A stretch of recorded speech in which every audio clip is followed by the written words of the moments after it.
मी प्राध्यापक अनिल गाडेकर, समाजशास्त्र विभाग. सर्वांना या प्रथम वर्षामध्ये पहिल्या सत्रामध्ये सर्व विद्यार्थ्यांचं हार्दिक हार्दिक स्वागत. आज आपण या कोविड-19च्या प्रादुर्भावामुळे ऑनलाईन शिकवण्याच्या पद्धतीकडे आपण वळत आहोत. ऑनलाईन ई कंटेंट डेव्हलपमेंटच्या माध्यमातून आपण आचार आणि विचाराची देवाणघेवाण करणार आहोत. श्री छत्रपती शिवाजी महाविद्यालय उमरगा समाजशास्त्र विभागाच्या माध्यमातून जो BA प्रथम वर्षासाठी जो समाजशास्त्राचा जो पेपर आहे तो म्हणजे समाजशास्त्राचा परिचय, पेपर क्रमांक 1. प्रकरण पहिले आहे समाजशास्त्राची ओळख. खऱ्या अर्थानं आपण 11वी आणि 12वीला समाजशास्त्राचा परिचय आपण करून घेतलेला आहे, पण तो परिचय थोडासा अल्प परिचय आहे आणि म्हणून BA प्रथम वर्षापासून खऱ्या अर्थानं समाजशास्त्र म्हणजे नेमकं काय आहे हे शिकण्याची संधी या ठिकाणी उपलब्ध झालेली आपल्याला दिसून येते. आणि म्हणून विद्यार्थी मित्रांनो, आज खऱ्या अर्थानं आपण समाजशास्त्राचा परिचय समजून घेत असताना की समाजशास्त्राला नेमकं अलीकडच्या काळामध्ये काय महत्त्व प्राप्त झालेलं आहे, कशा प्रकारे समाजशास्त्राचा विकास झालेला आहे आणि समाजशास्त्रामध्ये कोणत्या कोणत्या मूलभूत संकल्पनेचा विचार केला जातो, या दृष्टिकोनातून आपण आज प्रयत्न करणार आहोत. तर आपण चला समाजशास्त्राचा परिचय करून घेत असताना आपण आज काय शिकणार आहोत या गोष्टीचा थोडक्यात आपण विचार करणार आहोत की या PPTच्या माध्यमातून समाजशास्त्रातील पुढील गोष्टी आपण शिकणार आहोत. आपणास समाजशास्त्राचा अर्थ समजणार आहे.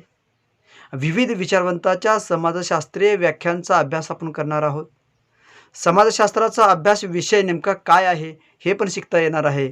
आणि समाज परिचय घेत असताना मानव हा समाजशील प्राणी आहे, तो एकटा राहू शकत नाही आणि म्हणून अरिस्टॉटल यांनी समाजशील प्राणी आहे असं त्यावेळेस सांगितलेलं होतं. आणि म्हणून सामाजिक जीवन जगत असताना मानवाला जीवन जगण्यासाठी स्वतःच्या गरजा पूर्ण करण्यासाठी त्याला इतरांची मदत घ्यावी लागते, इतरांचं सहकार्य घ्यावं लागतं.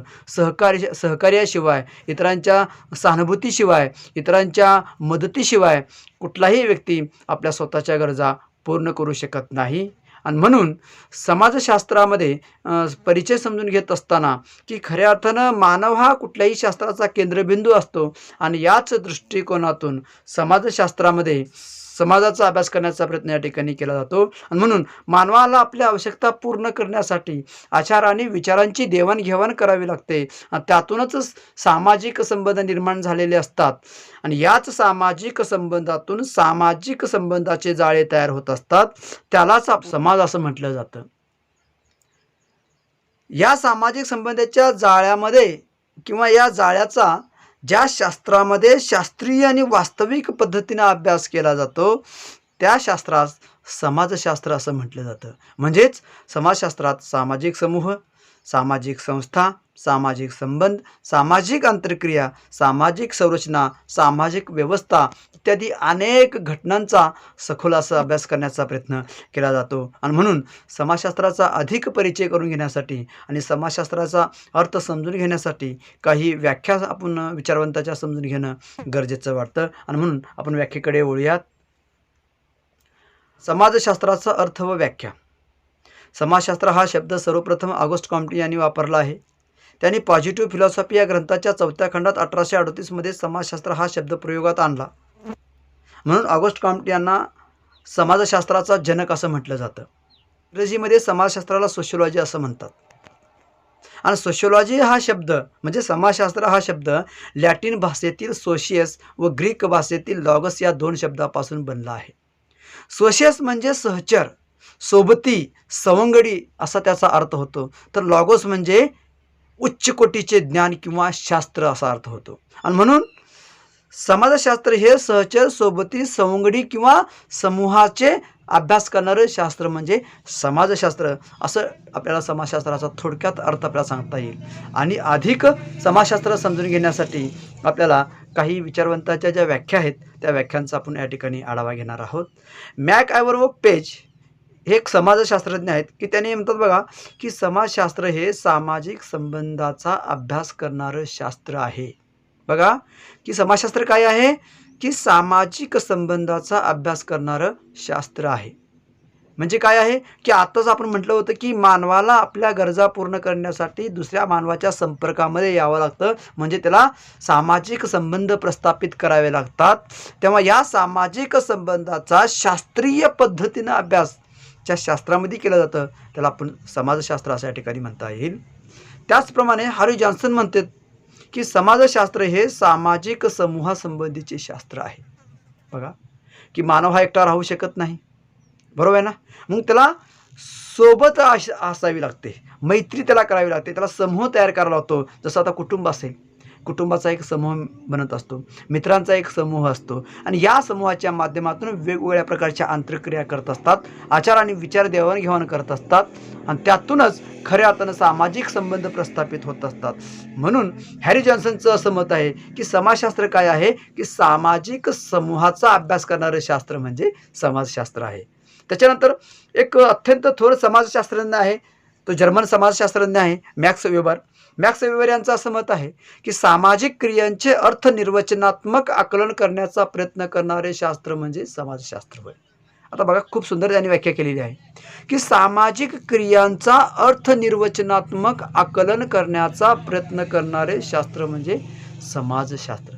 सगळ्याच क्रिया या सामाजिक असतातच असे नाही आणि म्हणून जोपर्यंत एखाद्या क्रियेचा अर्थ समजत नाही, त्याचं अर्थ निर्वचन आपण इंटरप्रिटेशन होत नाही, तोपर्यंत आपण त्याचा अर्थ समजून घेऊ शकत नाही.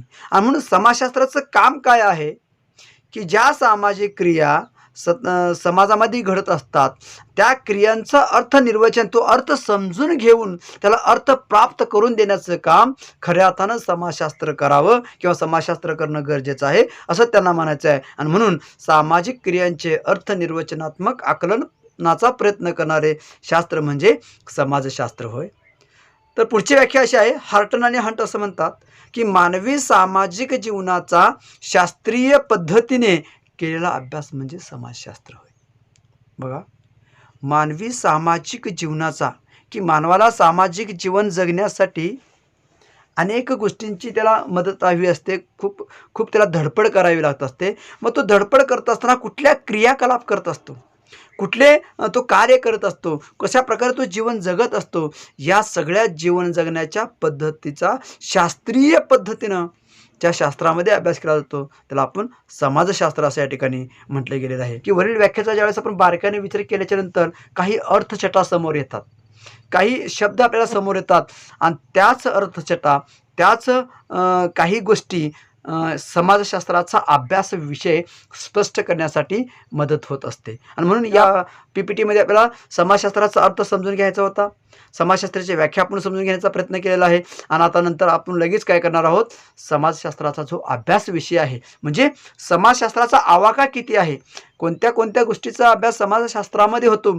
या दृष्टिकोनावरती आपल्याला इथं भर द्यायचा आहे. आणि म्हणून मॅकआयव्हर व पेज यांची व्याख्या आपण पाहिली होती की समाजशास्त्र काय करतं, सामाजिक संबंधाचा अभ्यास करणारं शास्त्र आहे असं आपण त्याची व्याख्या पाहिली होती. आणि म्हणून आपण सामाजिक संबंधाचा अभ्यास हे समाजशास्त्राचा एक आद्य विषय आहे किंवा त्याचा एक अभ्यास करण्याचा मुख्य घटक आहे असं आपल्याला या ठिकाणी म्हणता येईल. आणि म्हणून बघा, ज्या समाजामध्ये वेगवेगळे समूह असतील, सामाजिक संस्था असतील, या सगळ्या गोष्टी एकत्र येण्यासाठी त्यासाठी सामाजिक संबंध गरजेचे असतात. आपण एकमेकाशी कसं वागतो, कसं व्यवहार करतो, आईना वडिलाशी कसं वागतात, भाऊ बहिणीशी कसं वागला पाहिजे, त्याच्यानंतर नोकर चाकर कसे वागले पाहिजेत, गुरु शिष्य कसे वागले पाहिजेत, हे सामाजिक संबंधाचे काही नियम असतात आणि त्या नियमांचं पालन आपण दैनंदिन व्यवहारामध्ये करत असतो. आणि या सामाजिक संबंधाचा अभ्यास खऱ्या अर्थानं आपण या समाजशास्त्रामध्ये केलं जावं असं या ठिकाणी म्हटलं गेलेलं आहे. आणि म्हणून सामाजिक संबंध हाच खऱ्या अर्थानं समाजशास्त्राचा अभ्यास विषय आहे असं स्पष्ट करता येतं.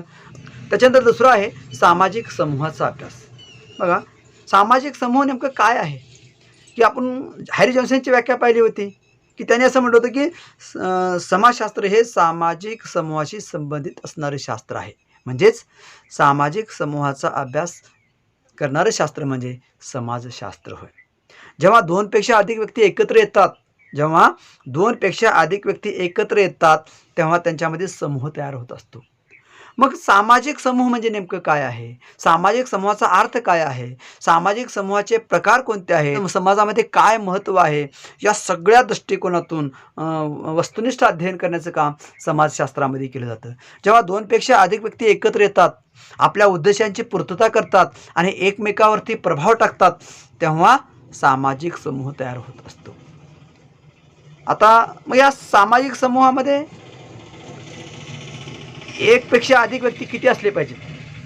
कमीत कमी 2 व्यक्ती असले पाहिजेत.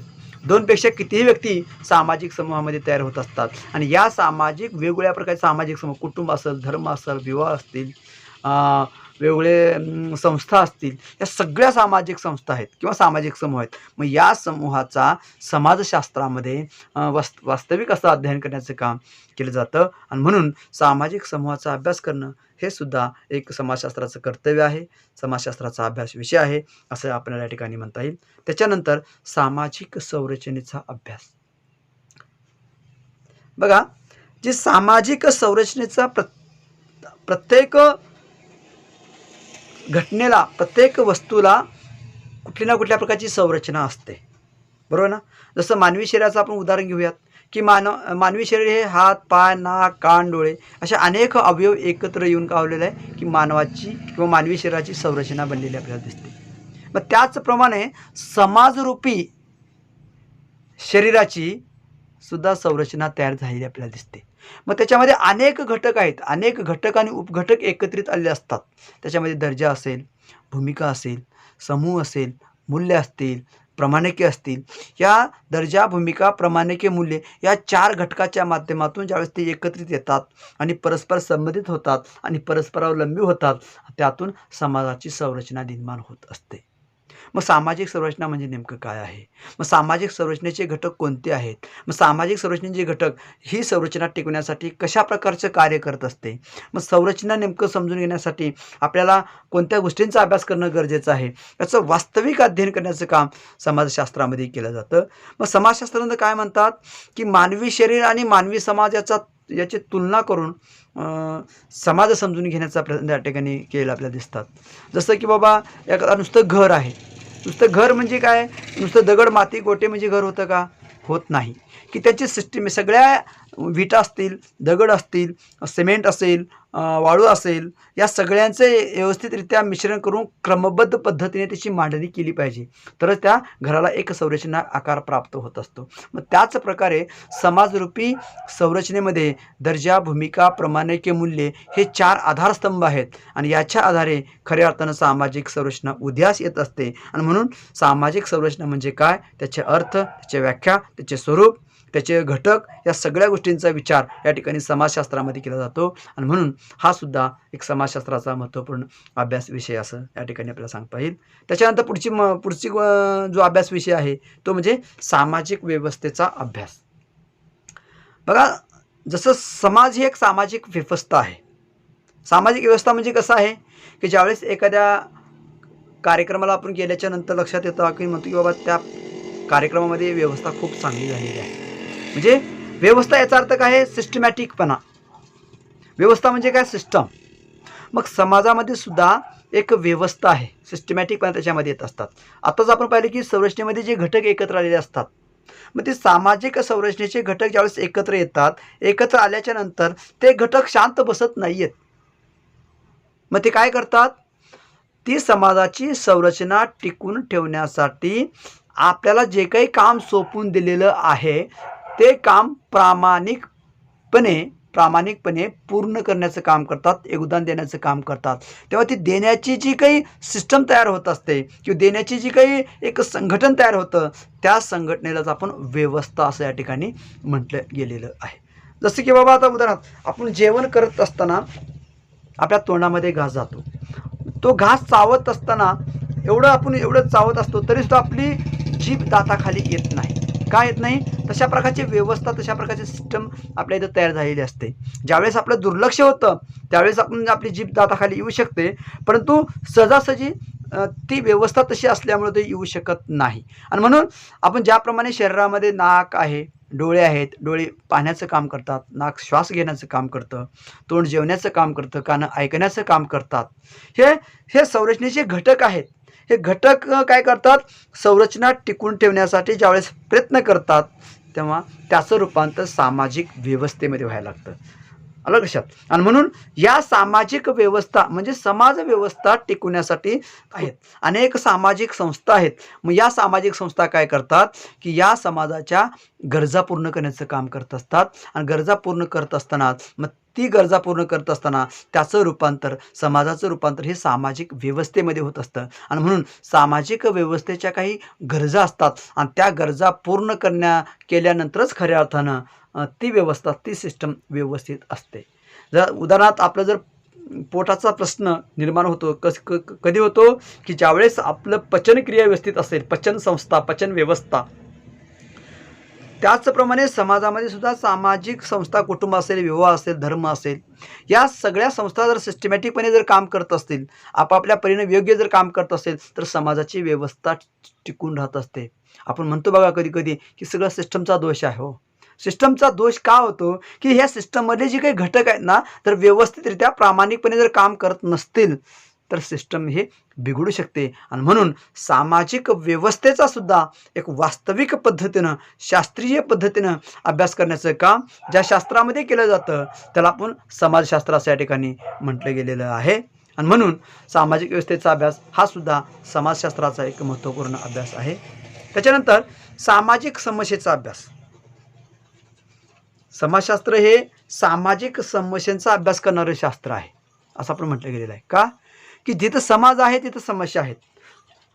समाज आणि समस्या ह्या एकाच नाण्याच्या दोन बाजू आहेत. जगाच्या पाठीवरती असा कोणताही समाज नाही आहे की तिथं कोणत्याही प्रकारची समस्या नाही आहे.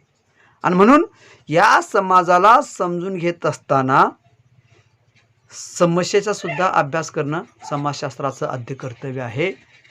मग समस्या म्हणजे नेमकं काय आहे, मग समस्याची कारणे कोणती आहेत, मग या समस्येचा समाजावरती काय परिणाम होतो, चांगला परिणाम होतो का वाईट परिणाम होतो, योग्य परिणाम होतो का अयोग्य परिणाम होतो, मग तो परिणाम कसा कमी करता येऊ शकेल, या संदर्भामध्ये सखोल असं शास्त्रीय अध्ययन करण्याचं काम समाजशास्त्रामध्ये केलं जात असतं. आणि म्हणून सामाजिक समस्या नेमकं कशी घडत असते, कोणते कारणे त्याला जबाबदार आहेत, नेमकी समस्या म्हणजे काय आहे. उदाहरणार्थ दूध सांडलं म्हणजे समस्या नाही, ती वैयक्तिक समस्या झाली.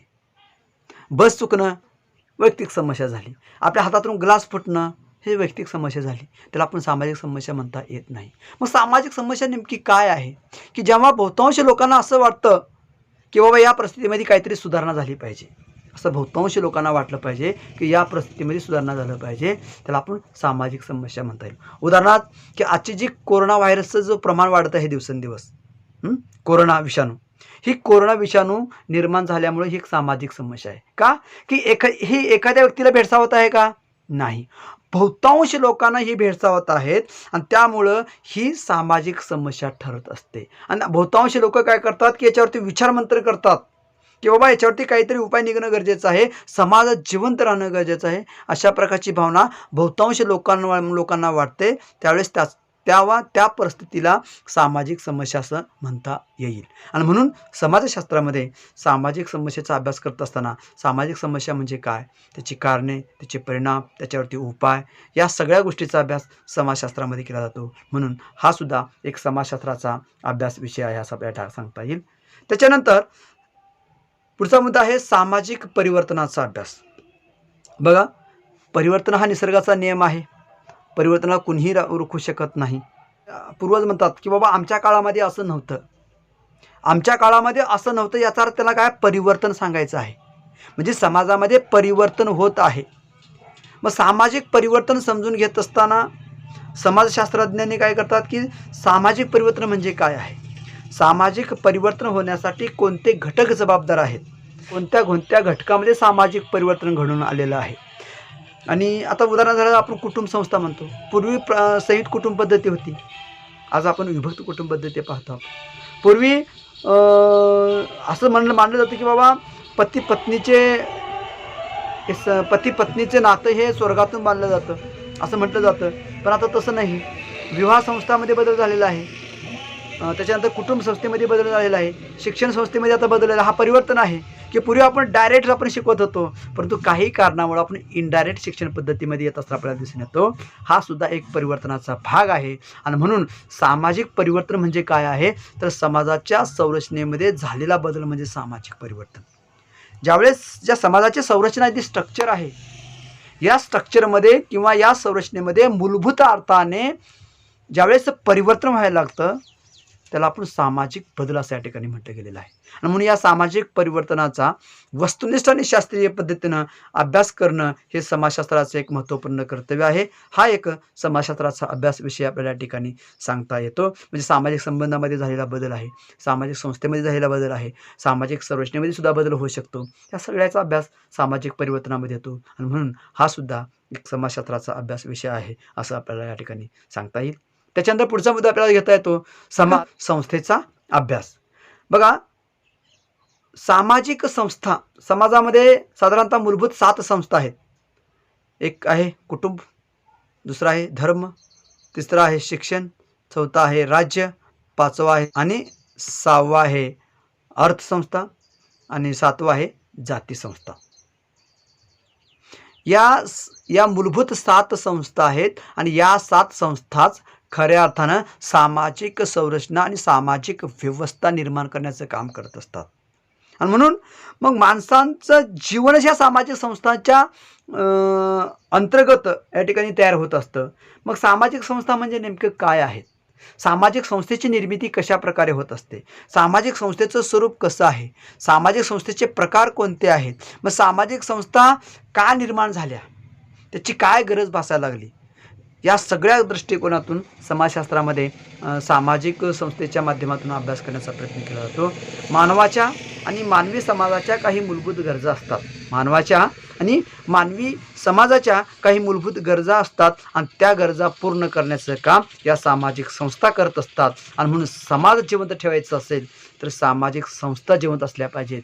आणि म्हणून सामाजिक संस्था जर जिवंत असल्या तर खऱ्या अर्थानं त्याचं वास्तविक आणि वस्तुनिष्ठ अध्ययन होणं गरजेचं आहे. म्हणूनच समाजशास्त्र सामाजिक संस्थेचा अभ्यास करण्याचा प्रयत्न या ठिकाणी करतं. हा सुद्धा एक समाजशास्त्राचा महत्त्वपूर्ण अभ्यास विषय असं या ठिकाणी आपल्याला सांगता येतं. त्याच्यानंतर बघा, समाज आणि पर्यावरणाचा अभ्यास. समाजशास्त्र काय करतं, समाजाचा अभ्यास करत असताना पर्यावरण, कारण हा समाज हा निसर्गाचा भाग आहे. जरी मानवच निसर्गाचा भाग आहे आणि त्यामुळे काय होणार आहे, समाजसुद्धा निसर्गाचा भाग आहे. मग समाज पर्यावरणाला प्रभावित करत आहे आणि पर्यावरण समाजाला सुद्धा प्रभावित करत आहे. आजची कोरोनाची जी परिस्थिती आहे ही समाजाला सुद्धा प्रभावित झालेली आहे आणि समाजसुद्धा काय करतो, त्या पर्यावरणाला प्रभावित करून घेण्याचं काम करत असतो. म्हणजे दोघांचा एकमेकाशी संबंध आहे. आणि म्हणून मग त्याच्यामध्ये सामाजिक पर्यावरण असेल, नैसर्गिक पर्यावरण असेल, सांस्कृतिक पर्यावरण असेल, या सगळ्यांचा अभ्यास समाजशास्त्रामध्ये करणं गरजेचं आहे. जशा प्रकारचं पर्यावरण आहे, जशा प्रकारचं वातावरण आहे, त्यानुसार तिथल्या सामाजिक संस्था निर्माण होत असतात. उदाहरणार्थ, भारतीय समाज आणि भारतीय पर्यावरणाचा ज्यावेळेस आपण विचार करतो, या भारतीय पर्यावरणाचा विचार करत असताना असं आपल्या लक्षात येतं की महाराष्ट्राचा ज्यावेळेस आपण विचार करतो, महाराष्ट्रामध्ये ज्वारी हे पीक प्रमुख पीक आहे. मग ज्वारी हे इथलं प्रमुख पीक आहे कारण तसं पर्यावरण इथं तसं आहे. आणि त्यामुळं मग महाराष्ट्राचा मुख्य आहार का झालेला आहे, भाकरी झालेला आहे. बरोबर आहे.